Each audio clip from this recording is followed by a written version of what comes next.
Shana Tova. I'm here with Rabbi Laurie Kaufman. It is an honor and a privilege to be with you.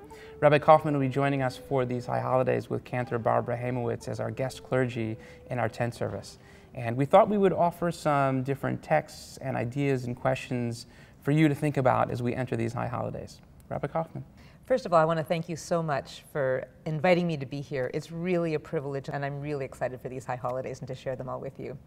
So I have a story I want to share from the Talmud, and it tells about Rabbi Yanai. Rabbi Yanai had a tree whose trunk and roots were in his property, but the branches had grown so big that they had grown into the public domain, the public area. Now it turns out there was another man in the same town who also had a tree, whose roots and trunk were in his property, but whose branches also went over into the public area. Now, for some reason, the second man's tree was bothering the public. Maybe the branches were making too much shade, maybe the leaves were falling, or something was falling from the tree that was messing up the public area. But the public came to the second man, and they asked him to cut down his tree. So the man goes to Rabbi Yanai for a ruling. And Rabbi Yanai says to him, you know, I need 24 hours to think about this. Please come back tomorrow, and I'll give you my decision. After the man leaves, Rabbi Yanai goes to ask someone else to cut down the tree on his property.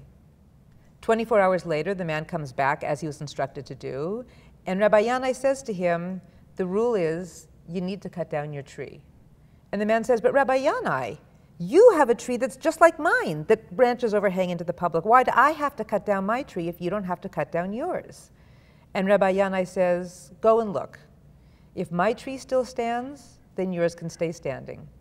If mine is cut down, then yours needs to be cut down. I love that story, and it reminds me of a story about Gandhi. It's a very similar kind of a concept where a woman comes to him and says, my son is eating too much sugar. Gandhi, is there anything you can do to help me out? And he said, sure, I'd be happy to. Give me 1 week. A week later, he comes back to the woman, he says, okay, I'm ready to talk to your son. And she said, well, what was wrong with a week ago?